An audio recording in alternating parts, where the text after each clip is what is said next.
পরিবারের সবাইকে ডেকে ওয়াজ করেন, নসিহত করেন যে দেখো সামনের দিনগুলো ভয়ঙ্কর, আমাদের জীবনকে গোছাতে হবে, যা করেছি তওবা করে আল্লাহর কাছে ফিরে আসেন। আল্লাহ পাক গফুরুর রহিম, আপনি তওবা করে এই মাত্র চলে আসেন, আল্লাহ মাফ করে দিবেন ইনশাআল্লাহ। আপনাকে আল্লাহ পাক পরীক্ষা করবেন আপনি সত্যিকার তওবা করেছেন কি না। আপনাকে প্রমাণ করতে হবে নামাজের মাধ্যমে, জ্ঞান অর্জনের মাধ্যমে, ভালো কাজের মাধ্যমে, সদকা করার মাধ্যমে। সৎ কাজের আদেশ করবেন, অসৎ কাজে নিষেধ করবেন। আপনি ইসলাম পরিপূর্ণরূপে পালন করার চেষ্টা করেন। কোনো সরকার, কোনো সমাজ নেতা, কোনো রাষ্ট্রনেতা, কোনো পারিবারিক নেতা, কেউ আপনার সাথে আপনার কবরে যাবে না। সোজা কথা, আপনাকে আল্লাহর সামনে একাই দাঁড়াতে হবে। কারো পরোয়া করে লাভ নাই, কোনো অজুহাত দিয়েও লাভ নাই। দেশটা ভালো না, বিশ্বটা ভালো না, সমাজটা ভালো না, সময় ভালো না, এগুলো বলে কোনো লাভ নাই। আমাকে আমার রবের সামনে দাঁড়াতে হবে। আমার ভালো আমাকে বুঝতে হবে। আমার ভালো, বাজারে গেলে একটা মাছ ভালো না খারাপ আপনি তো বোঝেন, তরকারি ভালো না খারাপ বোঝেন। দিনের ব্যাপারে বুঝতে চান না কেন? দিনের ব্যাপারে খালি হুজুরদের শরণাপন্ন কেন হচ্ছে?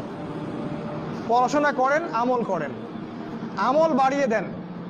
দিন সময় নষ্ট করবেন না। যুবকদেরকে স্পেশালি বলবো, সময় নষ্ট করবেন না। শয়তান তিনটা ধোঁকা দিবে যে পরে শিখে নিব, পরে করবো নি। শয়তান আসে বুঝাবে যে এখন কি আর বয়স হয়েছে, আগে পরে দেখা যাবে। শয়তান বুঝাবে আমি এগুলো জানি তো, আর জানার দরকার নাই। এগুলো শয়তান বোঝাবে আপনাকে। এই শয়তানের ধোঁকায় পড়বেন না। সময়কে মূল্যায়ন করেন, আমল করা শুরু করেন, আল্লাহর ওয়াস্তে তওবা করে আল্লাহর দিকে ফিরে আসেন। আল্লাহ পাক তৌফিক দান করুন, আল্লাহুম্মা আমিন। 3 নাম্বার, সৎ কাজের আদেশ করেন, অসৎ কাজে নিষেধ করেন। পরিবার থেকে শুরু করেন। আপনি ব্যক্তিটা গড়ে তোলেন, পরিবারটাকে ইসলামিক পরিবারে গড়ে তোলেন। আপনার ছেলে, আপনার মেয়ে, আপনার স্ত্রী, আপনার সন্তান, আপনার বোন, আপনার মা, সবার ব্যাপারে মনিটরিং করেন, চোখে চোখে রাখেন।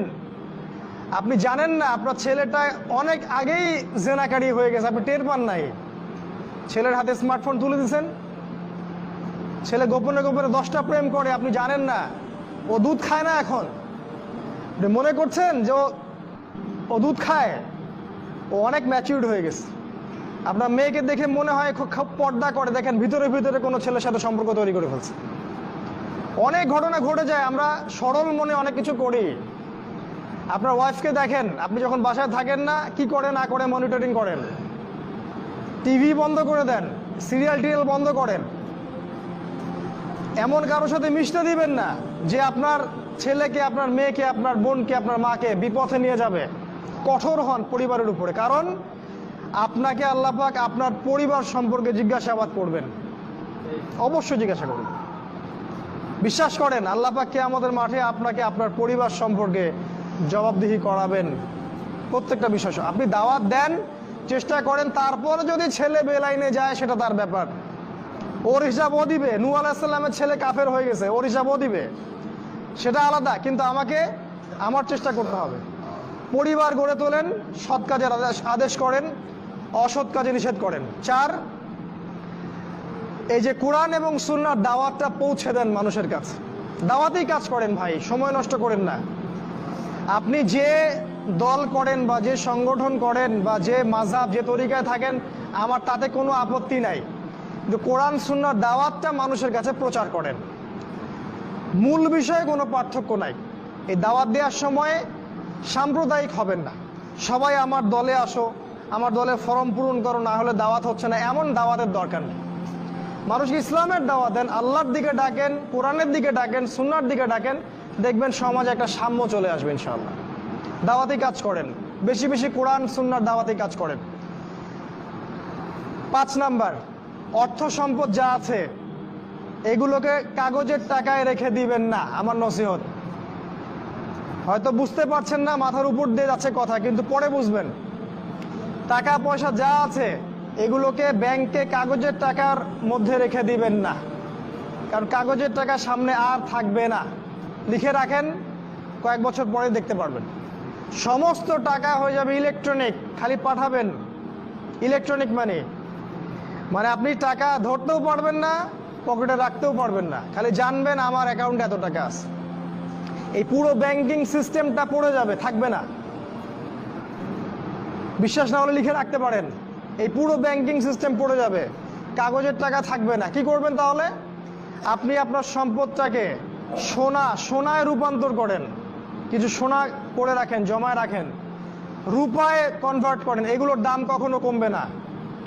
100 বছর পরেও সোনার দামই থাকবে।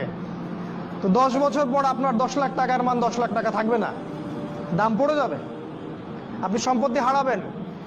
এইভাবে তারা সারা বিশ্বকে লুট করছে, এই কাগজের টাকা দিয়ে তারা সারা বিশ্বকে লুট করছে।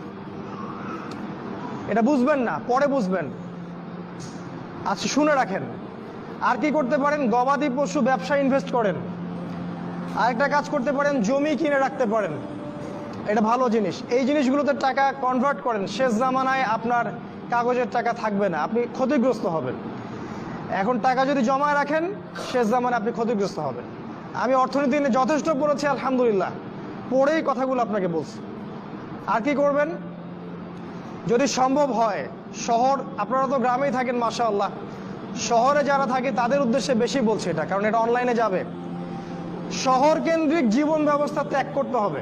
শহরে আপনি বাঁচতে পারবেন না, টিকতে পারবেন না, শহরগুলো ধ্বংস হয়ে যাবে। আল্লাহ পাক বলেছেন, ওয়াইম মিন ক্বরিয়া ইল্লা নাহনু মুহলিকুহা ক্বাবলা ইয়াউমিল কিয়ামাহ, কিয়ামতের আগেই প্রত্যেক নগরী আমি ধ্বংস করে দিব, আল্লাহ পাক বলেছেন।